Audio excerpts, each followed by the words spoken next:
Life and death are like a river without a beginning or an end. Sometimes water, sometimes ice.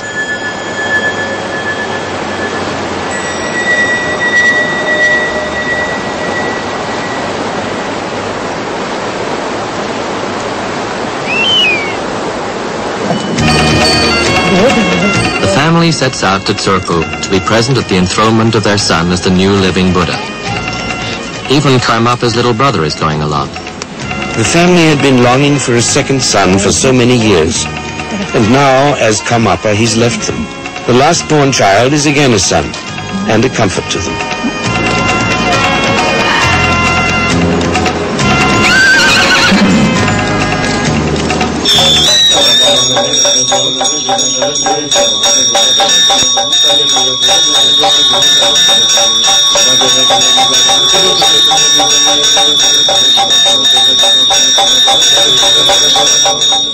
His mother breastfed Karmapa for 3 years.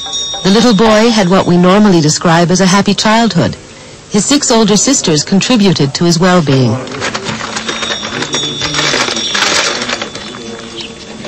Immediately after he was born, his mother sent one of his sisters to fetch water at the river. When the sister came back, she said a magpie had just given her the name of her new brother, Abogaga. And so, for the first 7 years of his life, until his discovery, he was called Abogaga.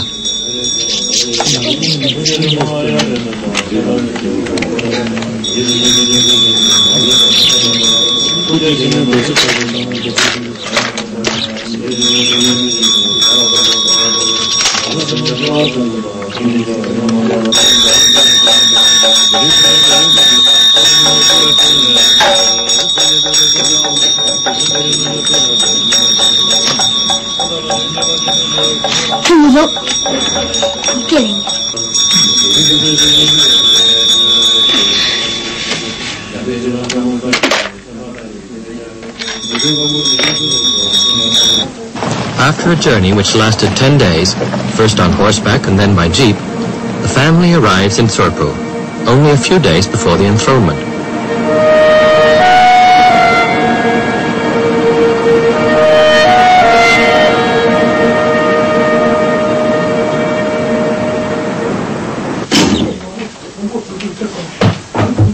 For the first time, the family meets their little Abogaga as the great Karmapa.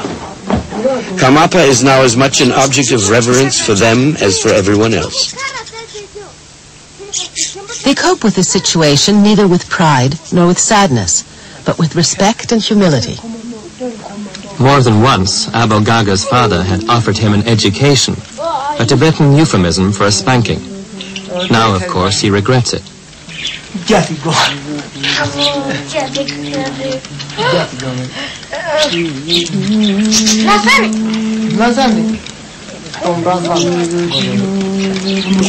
Isn't the little boy sad about being separated from his family?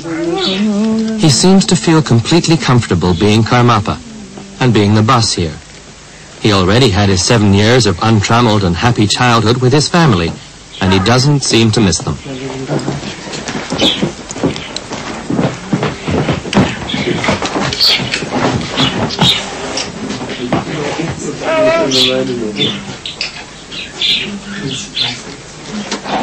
From now on, the relationship between him and his family will be restricted to short visits like this.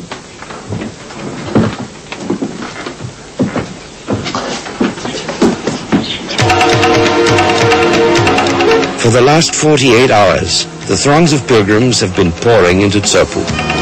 The news that Karmapa has returned and that he will be enthroned at the 8th new moon has spread like wildfire.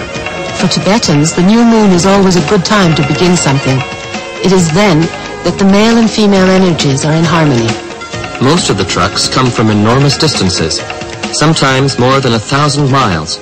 It's no wonder then that many of the trucks give up the ghost during the final struggle up the last few feet to Tsurpu.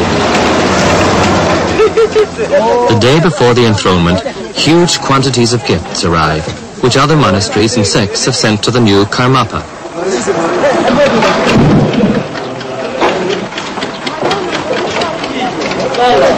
Each item is recorded and exhibited. There's everything, from ritual objects to musical instruments, such as pipes and cymbals, to bags of herbs or pieces of brocade.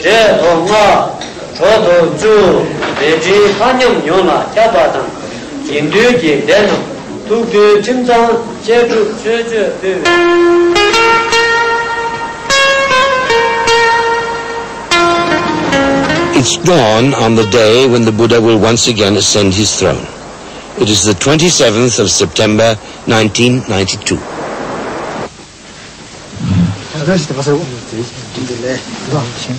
Karmapa doesn't seem to find these huge crowds very exciting.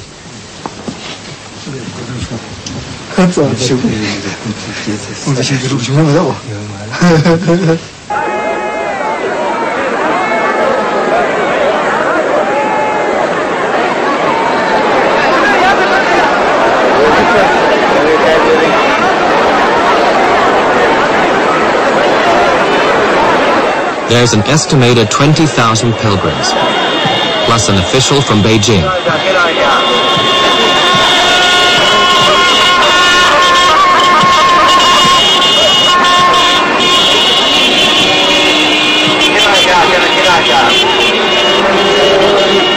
He comes with the order to turn this day into a political event. China recognizes the highest spiritual leader who lives in Tibet because China cannot afford another bloody uprising on the roof of the world. There are television crews from Beijing and Lhasa.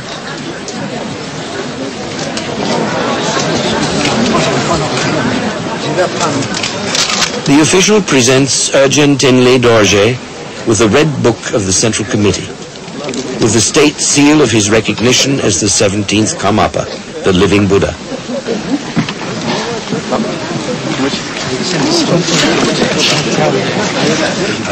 During their 800-year history, the Karmapas have been the most revered and esteemed teachers of the Chinese emperors. Therefore, the Chinese hope to find a Tibetan leader in the Karmapa who will perhaps alienate the Tibetans from the Dalai Lama. But Karmapa and Dalai Lama can never be played off against each other.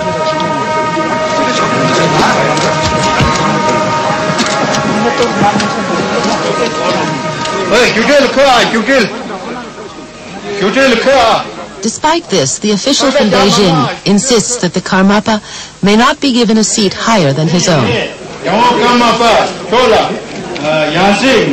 The political aspect of this enthronement heralds a change. Now that reincarnation has been officially recognized, it can no longer be condemned and punished as superstition. And there will be at least some limits to the repression of Buddhism in Tibet.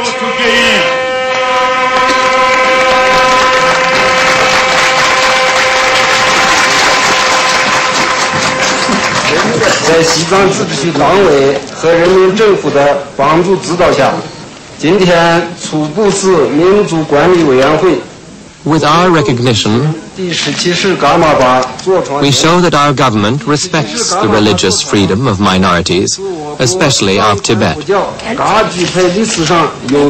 The politics of religious freedom is a stable and long-term one. Consequently, we hope to see a strengthened socialism and patriotism originating from the monks, religious believers, and the monastery administrations. Tibetan Buddhism should be preserved.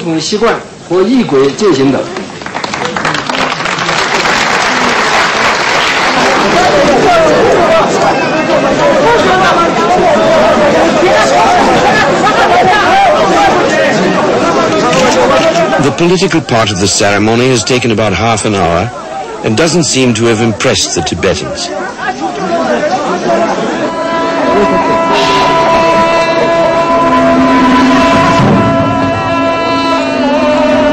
As soon as the Chinese delegation has departed, the Tibetans surge forward to take their places.